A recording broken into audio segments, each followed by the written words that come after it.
The Lowe Post is brought to you by Goodyear, celebrating March deal days with month-long service and savings. Visit GoodyearAutoservice.com for offers. And now, the Lowe Post. Welcome to the Lowe Post podcast on a Friday morning where we are 6 days away from the trade deadline, but some trades have already happened. People are acting early. Miami acquired Trevor Ariza, and the Bucks made a very interesting move to acquire PJ Tucker, but there is much left to do. Even on boring trade deadlines, they're never actually boring. Lots of stuff happens. To help us preview it, our insider, our cap expert, former longtime Nets executive, the one and only Bobby Marks. How are you? I'm good, Zach. How are you? And I've already had usually about a week out from the trade deadline, I start having nightmares in the middle of the night. And I did have my first nightmare last night that woke me up about 4 o'clock that a fictional trade of Paul George and Kyle Lowry to the Nets for Kyrie Irving. And I woke up thinking, like, how in the heck does that work cap-wise? But the person in my dream that I talked to said, hey, don't worry about it. It works. And I was like, checked my phone right off the bat at 4:30, and that trade did not happen. That is really sad. I had a dream last night that 4 of my friends and their families were quarantining at a former IHOP that still had all the IHOP like syrup and technology to be a functioning IHOP. And they were having lots of pancakes and great meals, and I wanted to go visit them. This is what I was dreaming about 6 days before the trade deadline. I woke up very hungry, Bobby. Well, that dream is more likely to happen than Kyle Lowry and Paul George in Brooklyn. Let's say that. Possibly. Before we start, what did you think of the Bucks acquiring PJ Tucker in a deal of minor draft assets, I would say? Yeah, I mean, it was creative. I thought that, Milwaukee, because of the hard cap and based on the picks going in that Drew Holiday trade, really had limited options to go out and do it. But they go under Milwaukee goes under the luxury tax, gives them flexibility on a hard cap. Houston, from their front office, creative with their draft picks. I don't think they would have been able to do it if they didn't have that 2022 from the Harden trade that was the Bucks essentially that they got from Cleveland and for Jarrett Allen. But I had never really seen a team basically swapping a first for a second, and then you trade back that 2022 and you move back a year in the draft. So it was creative from both sides, and we'll see what brand of PJ Tucker we get in Milwaukee because he hasn't been great this year at all. And is it just the level of interest of a Houston team that's, has taken on major water? And do we get to see the PJ Tucker from the previous years? But it gives Milwaukee a lot of different options as far as lineups that they can roll out there with him. I really liked it. I didn't really like it. I liked it for the Bucks just because PJ fits a number of things they need. He's another switchable defender. They're trying to switch. I mean, he is a master at switching. He was the keystone of why that scheme worked in Houston. And that Houston team was proof that you can't, switching is a skill. It's a skill both mentally and physically. And you can't just decide we're switching now. It takes practice, it takes work, it takes commitment, and it takes defenders who know how to do it. And PJ is one of those defenders. He's a good corner three-point shooter. That hasn't been the case this year. I do think he'll be rejuvenated. The Bucks clearly value that, particularly with Giannis making a little leap in playmaking. And that was one of the reasons they were so into Marvin Williams last year. His corner 3 numbers are off the charts. So I think, when you look at it, what they really did is basically move back 6, 8, whatever spots it is in the draft to get PJ Tucker. Now, is there a little bit more risk in extending their first round obligation from 2022 to 2023? Yeah, that's just more time for Drew Holiday to get old, for someone to get injured and all that. But with Giannis locked up, I think that 1 year delay is a worthy gamble to increase your championship chances this year, particularly with the Nets looking like an absolute powerhouse without Kevin Durant, which is a little bit scary. So those are my PJ Tucker thoughts. All right, so Bobby, for this podcast, I asked you to rank your 5 most intriguing trade deadline teams. And I did the same thing. And I will say right off the bat, I stayed away from the obvious ones that I've already talked about a lot, like Toronto and Orlando, because I think we're going to get to them by proxy anyway. You are free to do whatever you want, Bobby Marks. You are a citizen of Florida. That means you can do whatever you want. You can run around naked in your yard and fight an alligator. No one is going to judge you. So you told me a couple of yours, but I told you to not spoil the rest. So let's start at the top. Give me the number one most intriguing trade deadline team for Bobby Marks. You know what? And I followed your rules, Zach. I am not going to give the obvious. I'm not going to say Sacramento or OKC or Orlando. Those are more obvious. So I'm going to go with the kind of more of the unknown. The first team, the Charlotte Hornets. I find them intriguing based where they are in the standings. Still have a sliver of cap space left of $4 million. Got 3 expiring contracts who actually kind of have value to you on the court with Biyombo, Zeller, and Malik Monk. And have that they are a tier 3 level playoff team. They're not in the Brooklyn, Philly level. They're not in the I don't even think they're not in the Miami level. They're in that next cut above with the New Yorks, probably Atlantas of the world. So I think Charlotte's intriguing to me. Mitch, you go back and study Mitch Kupchak's track record at the deadline, though. He's very conservative, right? There rarely does he make a move, and we're going to hear John Collins' name a lot, probably leading up to the deadline. Atlanta's played some really good basketball of late, kind of put themselves in that top 6 right now. If I was Charlotte, I would dangle 1 or maybe even 2 draft picks to go and see what the cost of John Collins would be. And I know whenever you acquire a soon-to-be free agent, you have to go out and overpay him and for this offseason. So Charlotte for me is intriguing just because of where they are in the standings, and they're one of those teams that still have all their draft picks. They're not on my list, but I am intrigued by them nonetheless. I like how you described the third tier of Eastern Conference playoff hopefuls with New York, and who else was in that tier? Atlanta. It reminded me of when George Costanzo was picking the scholar for the Susan Ross Memorial Scholarship, and he said, this guy right in the meat of the curve with his C grade point average, his 2.0 grade point average, right in the meat of the curve. That's the third tier.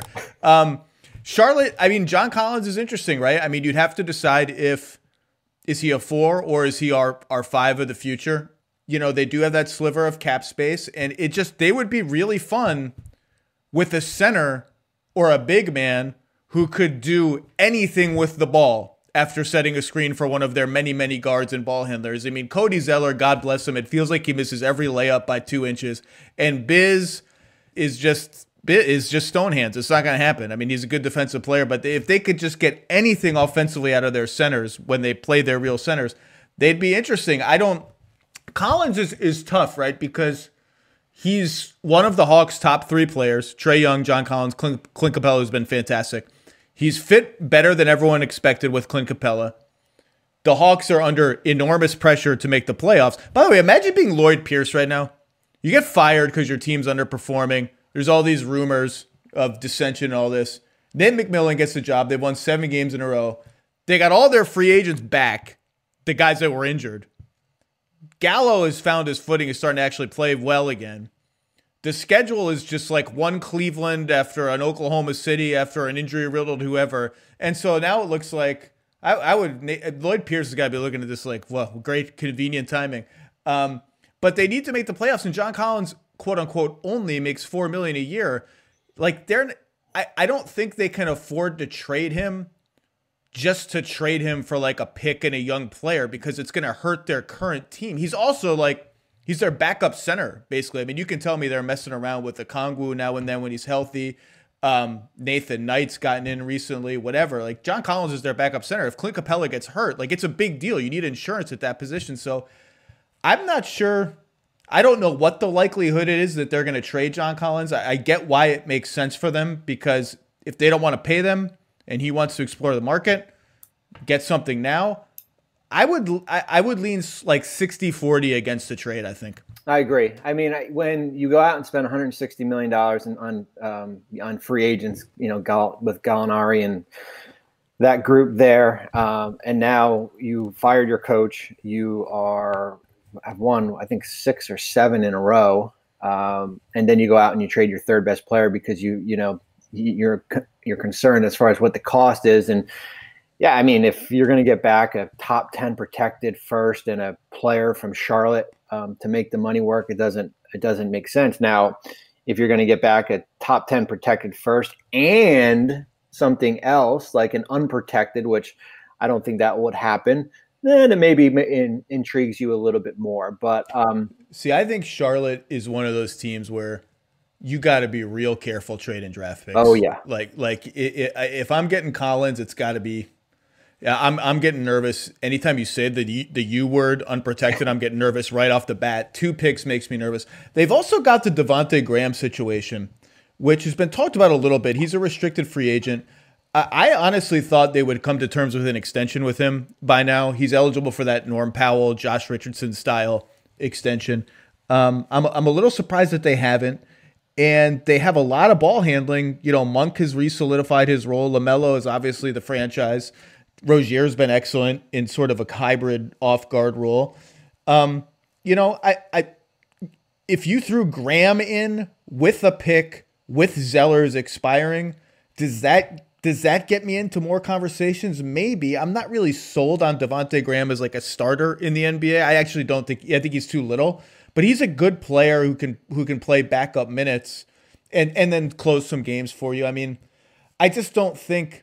I mean, it's no secret, right, that Miles Turner is a name that Charlotte has looked at. And I just don't think top 10 protected pick plus Devontae Graham plus Cody Zeller, I still don't think that gets you. I still don't think that's enough.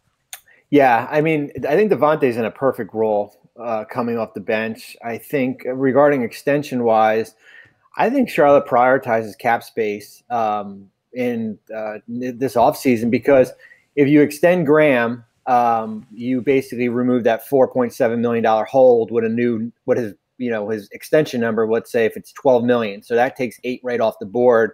Will he get that in restricted free agency? We'll see. But yeah, I mean that's the type of package if you are Charlotte that you would have to send out. It would probably have to focus around Graham in a first round pick. Now, if you throw Bridges in or Washington in, then the conversation gets more interesting to me because you could argue if you're Charlotte that there's enough skill overlap between those two guys that I can trade one of them for someone who brings a different kind of skill set. You know what? You've sold me. I'm more intrigued by Charlotte after this conversation. There you go.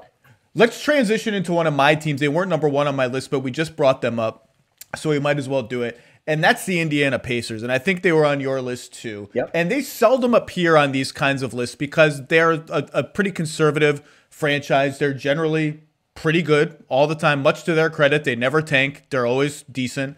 They are now 17-22 after a pretty rough stretch. They are still 10th in the East, though. Yay, East!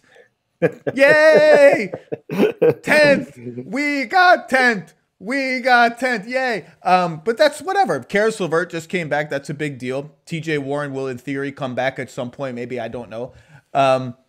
And, they're a good team. It's just they've fallen pretty far. They don't feel right now like, ooh, I'm scared of them in the first round. And more than that, they have a lot of stuff. They have $116 million on the books already for next year. Without Doug McDermott, who's having a wonderful year and is a free agent, and without TJ McConnell, who's having a wonderful year and is a free agent, and by the way, is by far the leading candidate for the DJ Augustine Memorial. Holy shit, did we just pay our backup point guard $8 million a year contract of the summer? And it doesn't sound like a lot of money for the Pacers, but that's a lot of money for the Pacers. Like if the Pacers are up against the luxury tax, that's kind of a big deal for them. Not over it, but near it. I just feel like if I were, I've heard that there's a little bit of action. I'm not really sure what it is, but if I were another team and there was someone on the Pacers that I really liked, I would be calling them because they just feel ripe for a deal. They're one of my holy cow, that came out of left field trade candidates. Like you could tell me any deal for the Pacers, absent a Karis LeVert trade since he just got there, and I would be like, oh, that's not that shocking. Yeah, I mean, in Kevin Pritchard, their head of basketball operations, another guy who's had been somewhat conservative up until the LeVert trade as part of that Harden deal. And 6 players next year that will earn more than $10 million, but not one that goes over $22 million. So they're kind of like they've stacked their contracts up. They're, as far as from Brogdon to Jeremy Lamb. And that's a lot. By the way, those are the trade. I mean, they're a little higher, but that like 10 million to 14 million range, and only 2 of them fit necessarily into that. But like those are the contracts where you're always like, whoa, if only so and so had one of those. Like you can't find them. That's why Marcus Smart has been in every trade rumor for 3 years. It's like what Boston has gone through. Like it was always top heavy, right? It was like Hayward, Horford, that group there, and then it was like there was nothing kind of in between. It was like Marcus Smart, and then there was nobody like those salary cap filler type trades. And if I was a team, McDermott would be. I would have interest in Doug McDermott. 6-man role, having a career year, but as another guy that's going to be an unrestricted free agent. And I think what Indiana has to do with regarding McDermott and TJ McConnell, they're going to have to get a comfort level in the next week as far as what the cost for them is going to be when it comes to free agency. And I think McDermott's north of the mid-level, I would think, which is about 9.5. Agreed. This summer. And if it's going to be $12, $13 million, are you going to be and remember, this was a team that had dipped their toe in the luxury tax and then went back out by making a trade to clear, I think it was TJ Leaf to Phoenix to clear some room, or TJ Leaf to Oklahoma City. But yeah, it's about cost, or you do think that this will turn around and with LeVert back, and maybe you get TJ Warren and you kind of hit a streak. But another one of those tier 3 teams, right? Like you're not getting up to the big boys up top, and you're probably not going to get where Miami is. I would keep an eye on Aaron Holiday. It feels like again, this depends a little bit on McConnell, right? If you think you're going to pay McConnell, like he's part of our team now, he gets so many steals. I actually think he should become a pickpocket on the side if he feels underpaid. I mean, the guy's going to rob a bank the next thing you know. It's crazy. If they're going to pay him, then Aaron Holiday feels like, he's already playing like 7 minutes a game. He's very much on the fringes. But there are a lot of teams that are still intrigued by him and his skill set and his explosiveness and his toughness and all that. I wouldn't be surprised if he moved, and maybe that's all that happens. Maybe it just becomes a minor move. But the Sabonis Turner thing is just endlessly interesting, right? It works just well enough, right? Like they're okay together. 1 year, the Sabonis only minutes are awesome. The next year, the Turner only minutes, like this year, are awesome. It still just feels like they're treading water until they figure that out. But it's not necessary. Like treading water is fun. I like treading water. You go in the water, you float around. It's fun. It's not a bad thing to tread water. It keeps you alive. It's kind of fun if there's some waves around, you bob around. But it does feel like it's just become a placeholder that is lasting long, and is still somehow a placeholder. Any other Indiana thoughts? No, it's, I think getting LeVert back gives you more stability, another score here. I think they turn it around, and I think they'll probably be above 500 when this ends. But 500 is 7th in the East. 500 is 8th in the East, and which is fine. You take a stab at the playing game, and hopefully you get to round 1. And I always say those act like there's always a myth a little bit about guys on expiring contracts when you're kind of you're not a contending team, and like we've got to trade them. We've got to trade them. Well, I think you move off them if you have as I said, you have a comfort level that you cannot afford them, or you do not want to. Bring them back, but you could always hold on to them and work out a sign and trade in the off season. Like that's right. And that's like, maybe we'll talk about Andre Drummond later. Like that's the thing. Like I'm thinking about like Andre Drummond. Like if Andre Drummond never stepped on the court this year again, it won't be the end of the world for Andre Drummond or his agent, because there will be more options from him from a financial side of it. And he'll probably, be able to make a little bit more, but that's a conversation for, later. Yeah, if I'm Andre Drummond, I'm still, I don't know. It's easy for me to say. I would take a little less money in a buyout if it meant I could go play for the Lakers for 3 months and try to win a championship and up my value. Because I think, I said this on The Jump this week, I think Andre Drummond's become underrated. Like, he's been pigeonholed as like all his numbers are empty stats. He's just a stats, good stats, bad team. They're empty. Who cares about his rebounding numbers? And there is some truth to that, right? Like his teams have generally rebounded about the same or even a little bit worse when he's on the floor. So his rebound, he's just taking uncontested rebounds from his teammates, blah, blah, blah. He's an okay defensive player. The numbers still have meaning. They're not, you don't rebound, you don't get 15 rebounds a game and it's like completely empty rebounding, particularly how good of an offensive rebounder he is. He gets a lot of steals. And yeah, is he the most willing roller? No. Look at the point guards he's played with throughout his career. You put that dude next to LeBron, like that's a problem. That guy's going to look way better than you think now watching him play with guards in Cleveland who are not great playmakers, or Reggie Jackson or Brandon Jennings. But he had some nice chemistry with Brandon Jennings for a hot second, actually.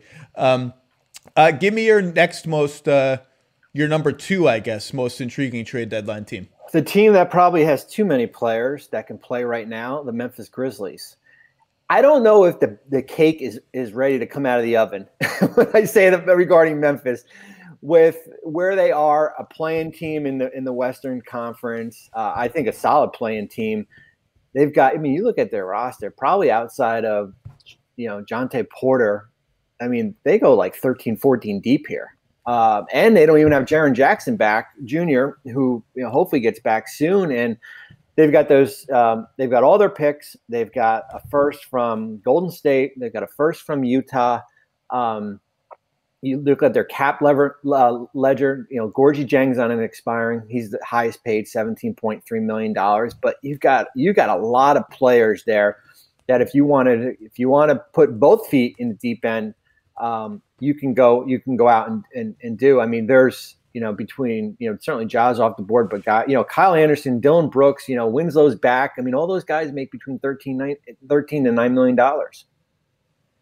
Yeah, I mentioned them last week. I think they're super interesting. You're right that they are just, every player on their roster basically is a legitimate NBA player. Like you don't feel, I mean, Desmond Bane's a starter. You don't feel like he's taking anything off the table when he's on the floor. Grayson Allen's back. He played well the other day. Tillman is perfectly fine.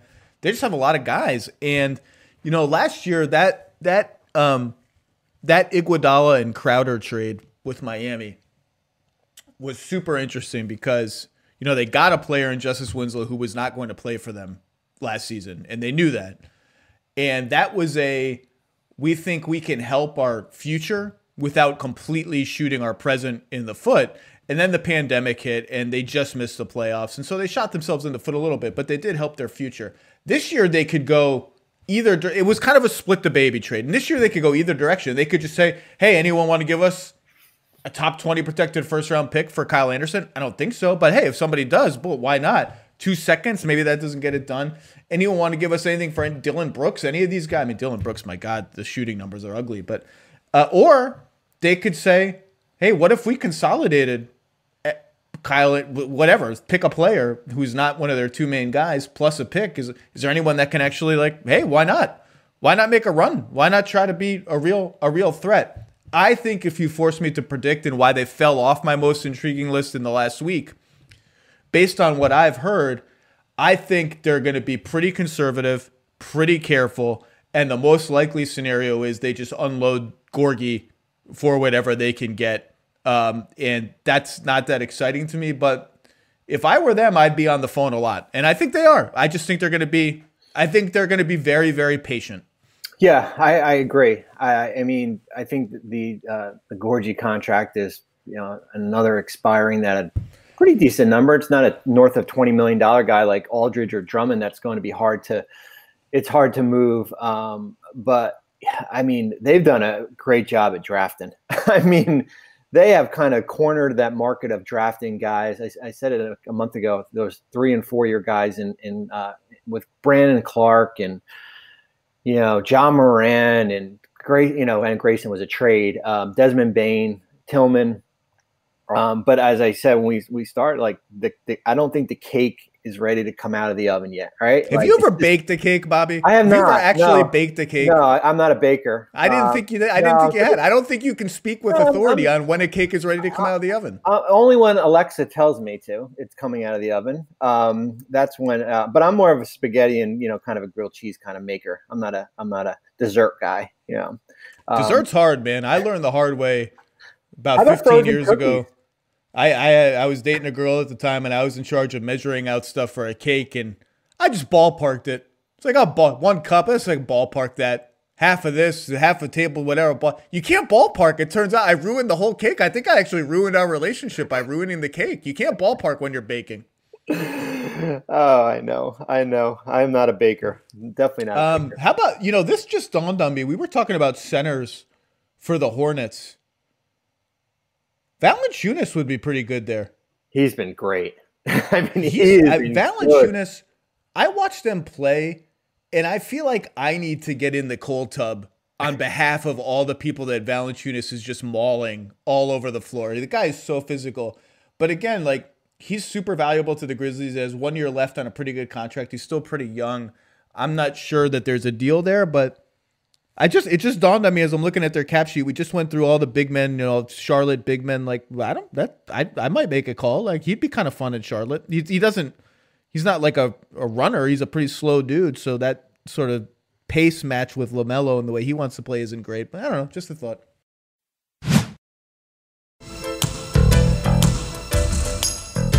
Can I give you my next intriguing team? Go ahead. I want to make sure we talk about this team.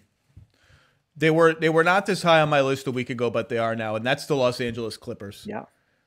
The Los Angeles Clippers are not winning a title as of right now. Nope. With their current team and the way they're playing now, they're not good enough. And it's the first time I've said that about them in 2 years of this experiment. I picked them to win the title last year. I was actually weirdly confident in that pick, and they collapsed. They are 5-8 in their last 13 games. Kawhi's missed 2, PG's missed 2, Ibaka's missed 2, Beverly's missed 3. It's the doldrums, right? We're in the doldrums. I don't like what I'm seeing. And the reason I don't like what I'm seeing is during that stretch where they haven't looked very good, everything I said on this podcast a few weeks ago when I had Ohm on, the red flag, and I said it with Pelton months ago, the red flag all year has been they don't get to the rim and they don't get to the line. They're just a jump shooting team. That's all they are. They don't get out in transition. And in that 5-8 stretch, all of those trends have just been exacerbated. They get to the rim even less. They are never getting to the line. Their free throw rate in the last month with their stars on the floor, both of them, is so low that if anyone is paying attention to it within the Clippers, it's a red blaring alarm bell going off that it's just too hard for us against good defenses. And everyone's going to want to point to the point guard problem, and I think having a good point guard would help. I don't think it's a total non-issue. I think it's been blowing up a little bit, but I just don't think this team right now is winning the championship, and that has to be their goal. You are so beyond all in. You've thrown your car keys in the pot. You've thrown the deed to your house in the pot. You've thrown your grandma's antique watch. Everything's in the pot. I think they're going to do something.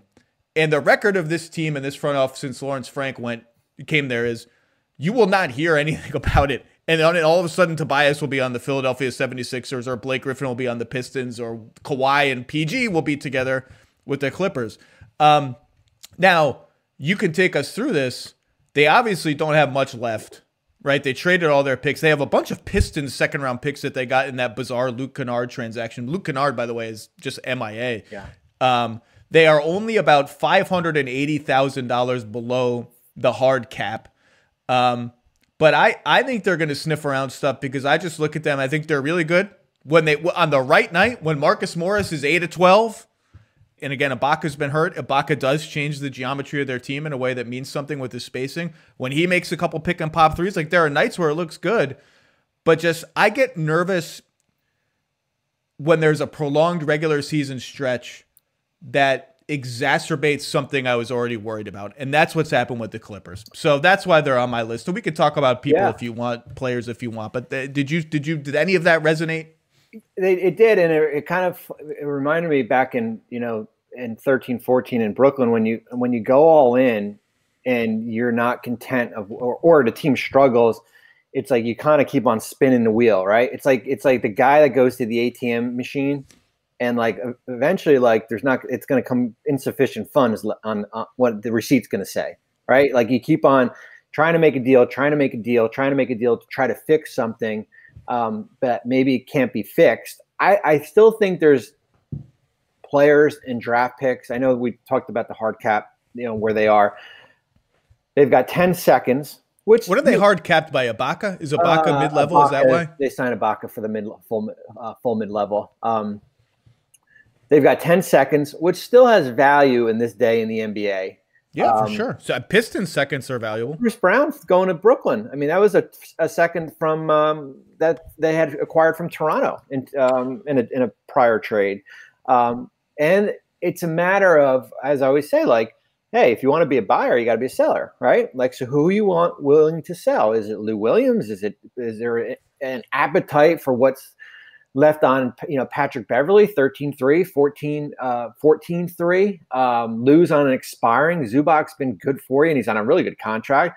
And then you've got, Patrick Patterson on an expiring, Capangeli on an expiring to make kind of the money, to make the money work, to give you some flexibility.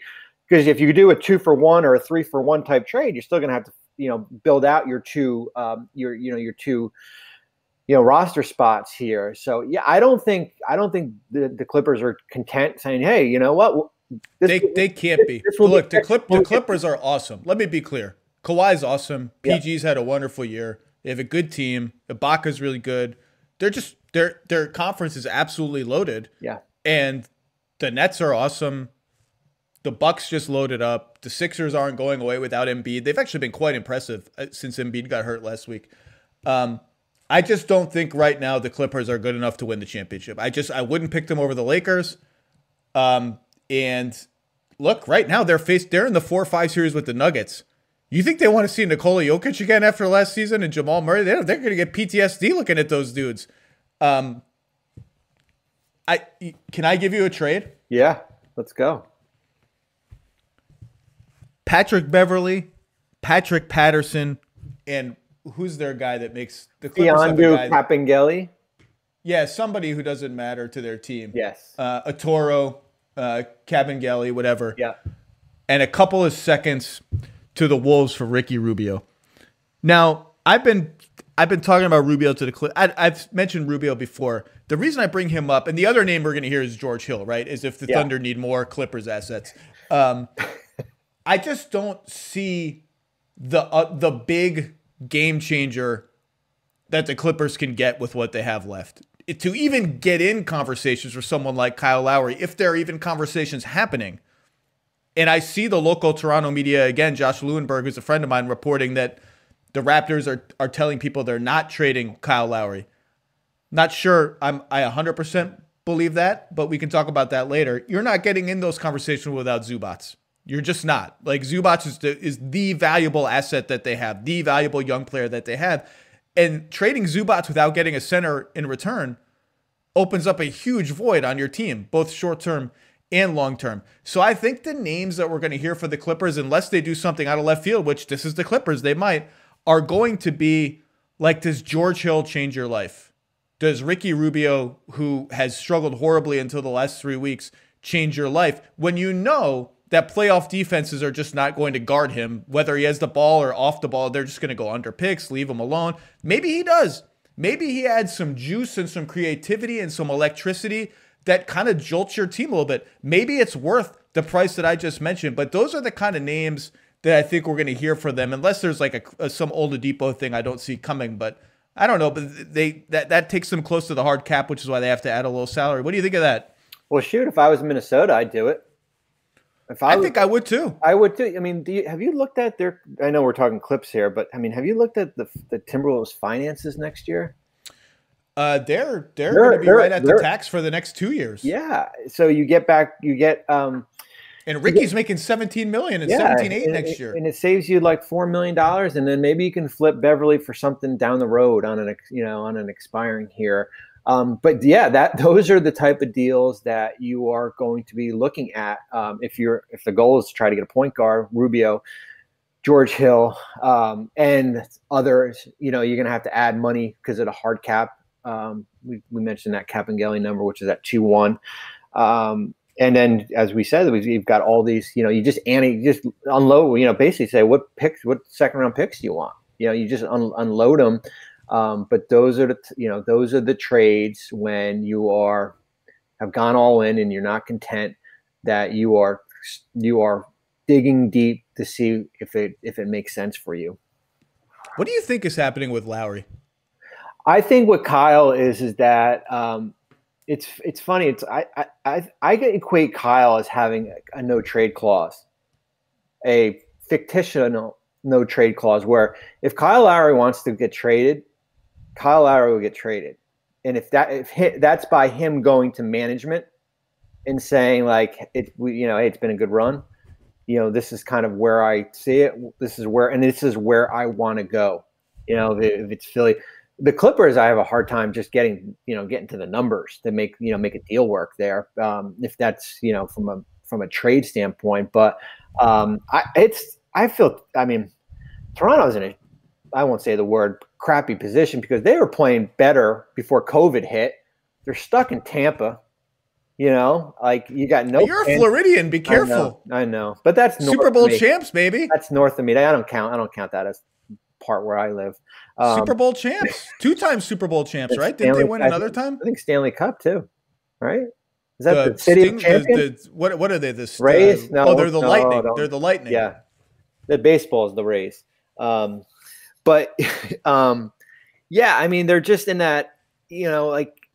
They're in that weird position because when they're healthy, they had a pretty good team, but you've got that big expiring of Kyle. But as I said, like if Kyle Lowry wants to get traded, Kyle Lowry will get traded because he'll go to management and say, what, it's time to kind of go in a different direction.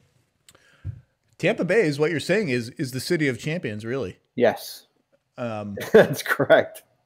I do think the Raptors have optimism in this regard.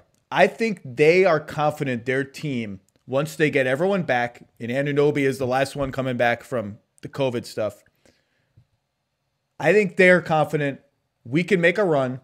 They're still only 3 games out of the 5th seed in the loss column. If they're in 11th, and it feels dire, but the Hawks are 21-20 with the 5th seed. Though the Raptors are 17-23.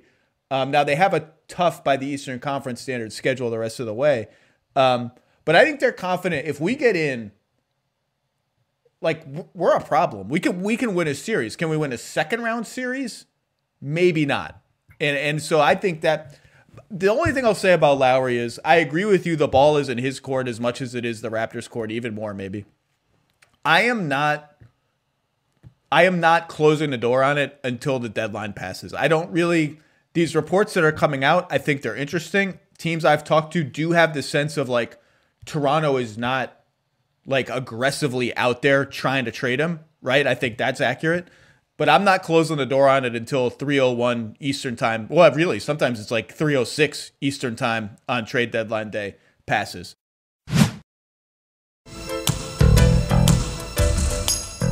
Another name, by the way, our friend Mark Stein just reported regarding the Clippers.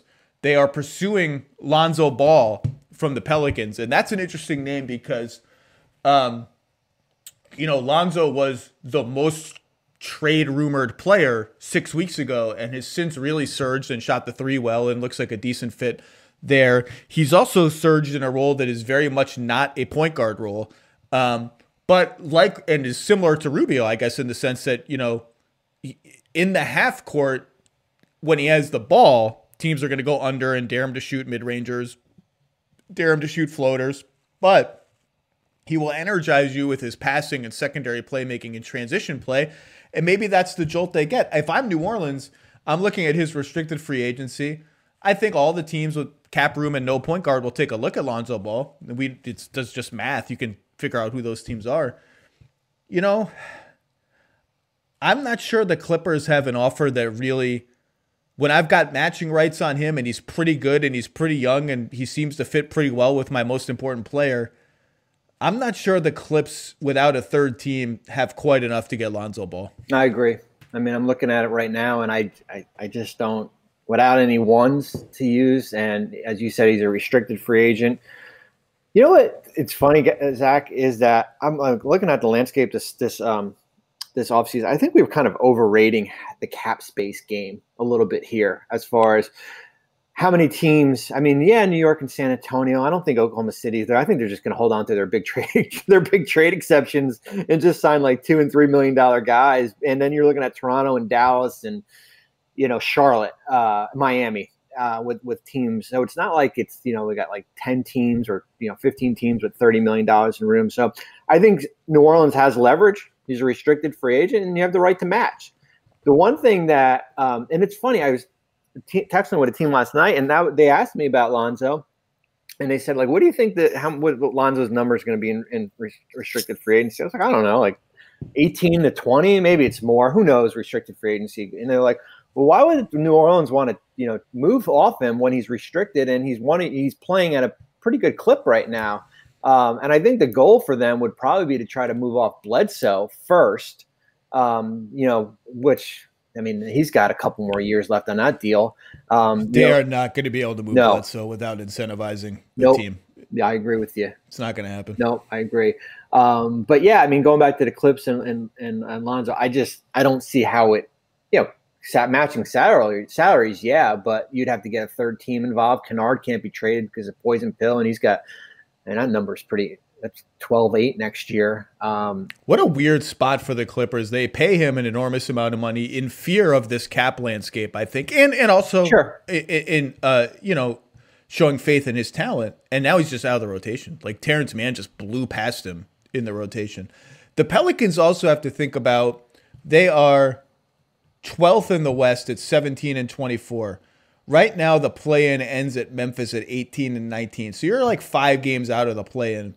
And that's a lot with however many games they have left to go. Their schedule is in the middle, so it's not crazy crippling. But they lose to Minnesota by 30. They destroy the Clippers. They lose twice to Portland, once blowing a monster lead in the fourth quarter as Damian Lillard goes bananas. You can't figure the Pelicans out, except what you can figure out is you're not going to be able to figure them out. They're going to be a wildly inconsistent team that doesn't quite know how to win yet. That has to factor in. Like, do you just not bail, but do you deprioritize, we're trying to make the play-in this season? I mean, like Redick is going to be somewhere else for sure. I mean, the only question is whether that's a buyout or a trade. Yeah, I think JJ is probably more of a buyout guy. And Griffin made an interesting comment about, because I guess in New Orleans they're saying, like, let's just play the young guys, right? Let's just play Alexander Walker and Kira Lewis, and he's like they haven't earned their minutes. Like, we're not just going to roll guys out if they haven't earned their minutes. Like, it's got to be kind of a process. And lately we've seen Alexander Walker's minutes go up a little bit. But yeah, Hayes is back in the rotation. I think he's in jail now after murdering. Was it Reggie Jackson? Who did he destroy the other night? I think it was Reggie. Oh goodness, poor Reggie. Give me your. Oh, I'm sorry. Continue on the Pelicans. No. I mean, they're just kind of in that interesting spot where it's like another team that doesn't have to do anything because they're Hart and Ball are restricted free agents. You have matching. Josh Hart's going to get a pretty good offer this summer, I think. I think he's north of the mid-level. Yeah, I think the mid-level is his floor. Yeah. I think that because every contender will just be like, well, he's just plug and play for us, and most of the contenders are capped out. So I think the mid-level will be his floor. Yeah. My next team, and they're more obvious, but I think they should be talked about, is New York. Just because we never see a team that has $15 million in cap space at the trade deadline, right? It's crazy. You never see that, and like it's going to be interesting, the inner office dynamics between Tibbs and that front office, where he's trying to get in there to the playoffs, and I'm sure that front office would like to, but you have some parts of expiring contracts that have value with Burks and Noel and Reggie Bullock and that group there, Elfrid Payton, and you're kind of like straddling that line of trying to get into the playoffs but accumulate assets down the road, and that is a hard line to straddle there. Yeah, they have that bonanza of cap room, which is very unusual, right? Like they could take on Victor Oladipo without sending out too much salary. And I think Houston has signaled they don't really want long-term salary. I mean, one of the issues with the much rumored Oladipo to Warriors thing, I mean, there's like a million issues with that. Not the least of which is that if the Warriors were to acquire and re-sign Victor Oladipo, they would have 5 giant contracts on their books, because I don't think the Rockets want Andrew Wiggins in return. But yeah, one of the issues is that finding the money for Houston that's palatable to them is a bit of a problem. But the Knicks don't have to send out much now. The problem is what's in it for Houston, right? Maybe a Dallas pick. Yeah. Is that enough? I mean, a Dallas pick and some filler salary. I mean, Oladipo has been mostly not very good in Houston. Had a great game the other night. He had 34 the other night, but mostly not very good. Has been really uneven since his really tough injury, that patella injury. But the world has been uneven too. Like, the season stopped, and there was a bubble. Then they were in the bubble for a very short time and left, and then he got traded.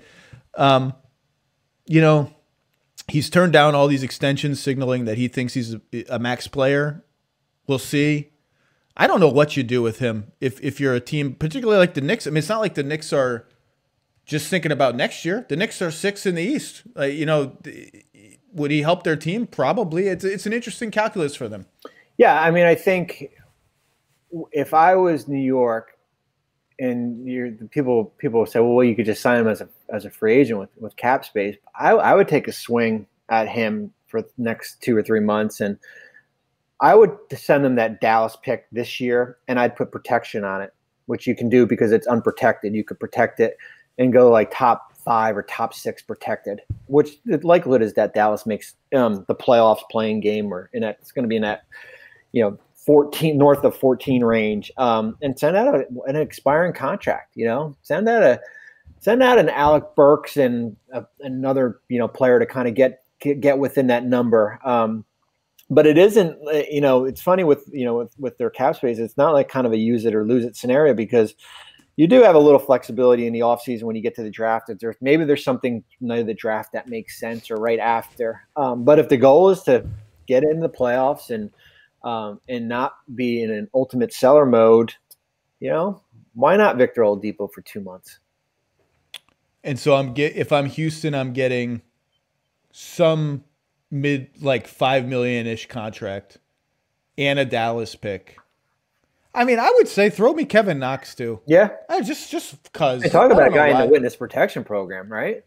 I actually thought he had made some meaningful improvements before he fell out of the rotation.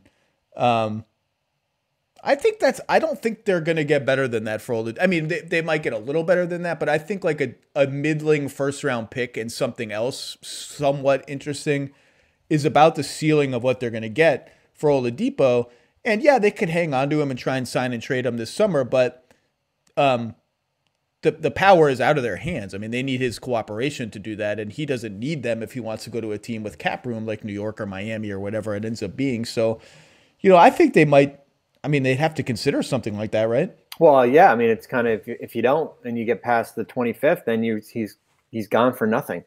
So would you rather have the 16th pick or the 15th pick in a pretty good draft, and for a team that's not going anywhere? I think I would. Let's do one more team, and I'm going to take it from my list. Yeah. Sorry.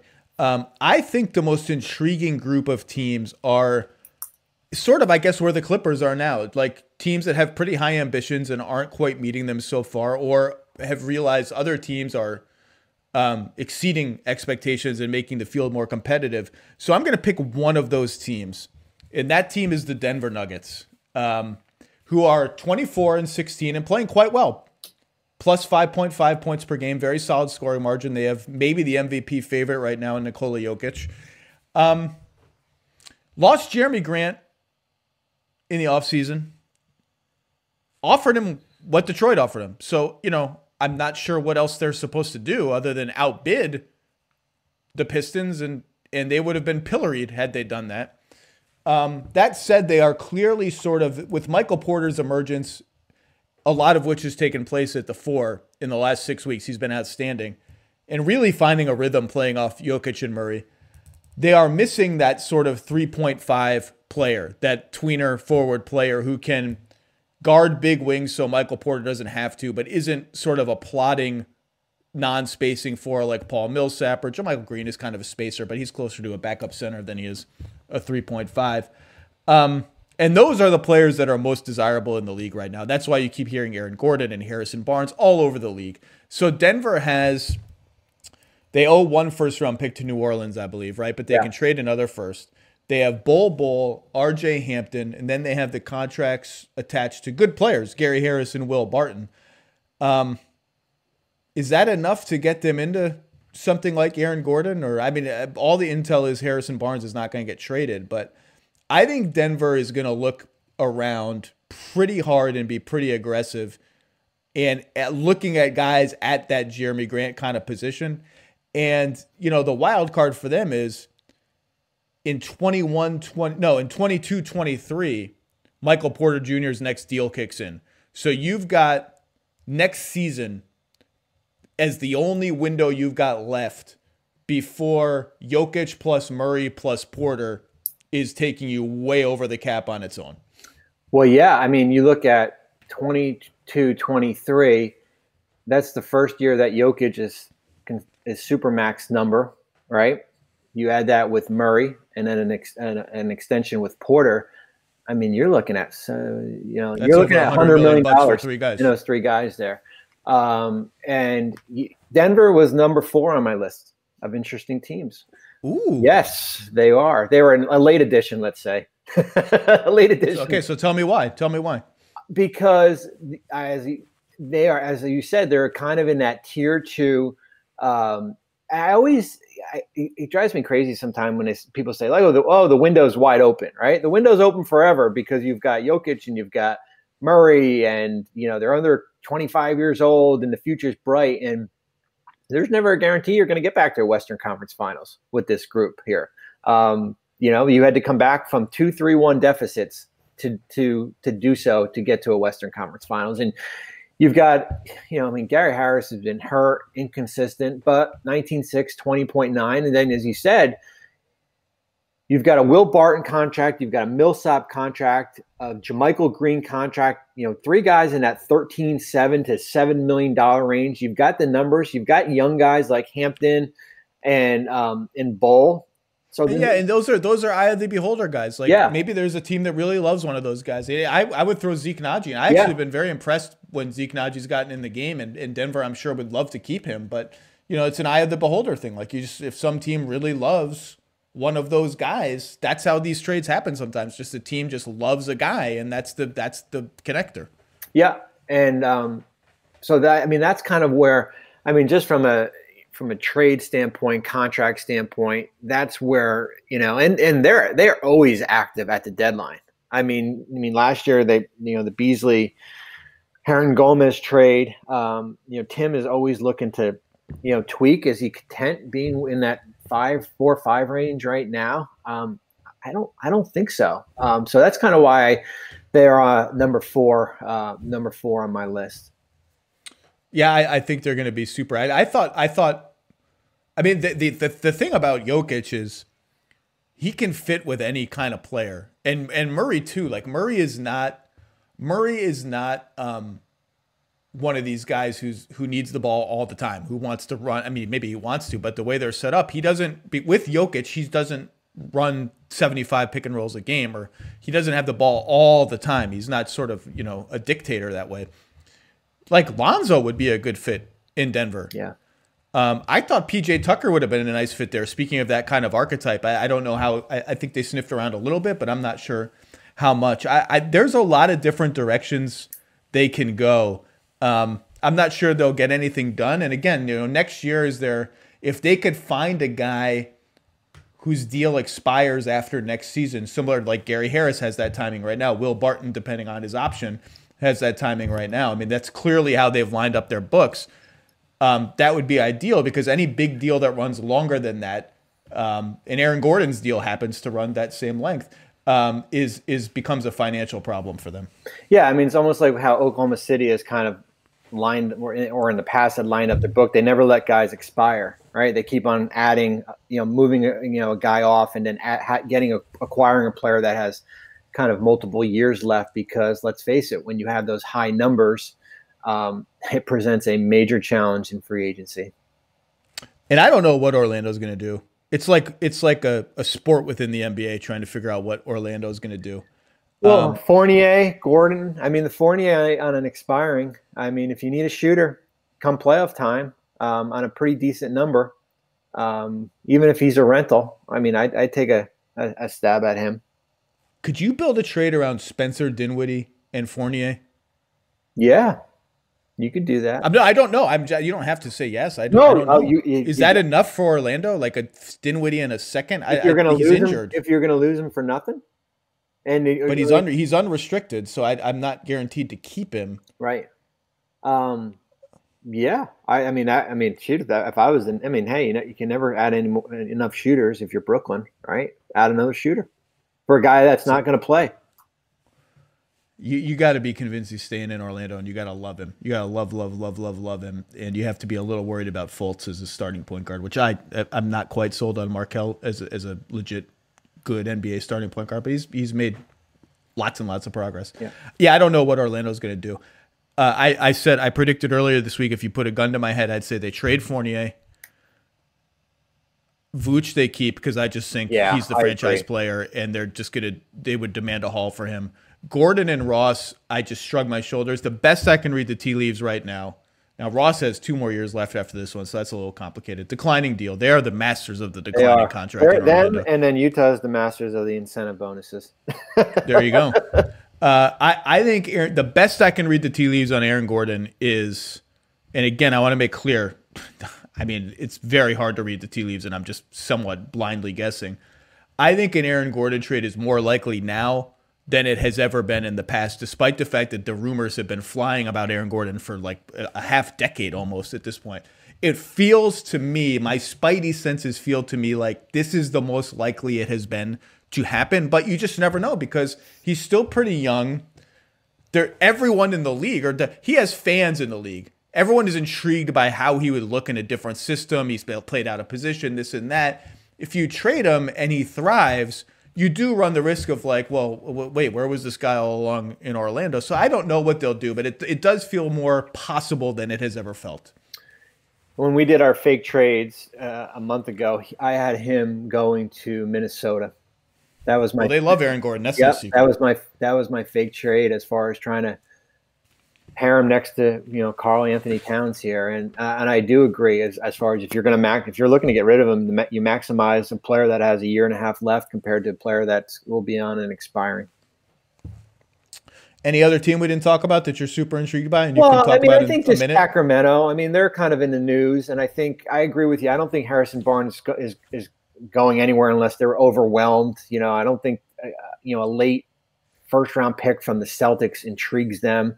I think they're they're another team that's trying to get into the play-in.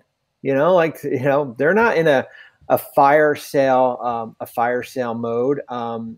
So they kind of intrigue me a little bit there. I mean, certainly the Thunder, because how many more picks can we get? Can we get Oklahoma City to can we get to 36 draft picks by the end of this trade deadline? They already got 32. 17 ones and 15 twos, but how many can we get any more of these draft picks that that Sam Presti has accumulated here? So that's probably another team. Minnesota's intriguing. I think a guy like, I know it's not going to be a household name, but like a guy like Jared Vanderbilt, who kind of is like a younger, maybe Jeremy Grant type level player, who they might have a trouble re-signing because we talked about their cap sheet for next year. But yeah, those are OKC, Mini, Sac, kind of the other 3 teams. Interesting. All right, well, we've got 6 days, Mr. Marks. Thank you for joining us here on the Lowe Post. We will see you all over ESPN television, audio, online. You never stop working. Stay safe. Watch out for the alligators. Thanks, Zach.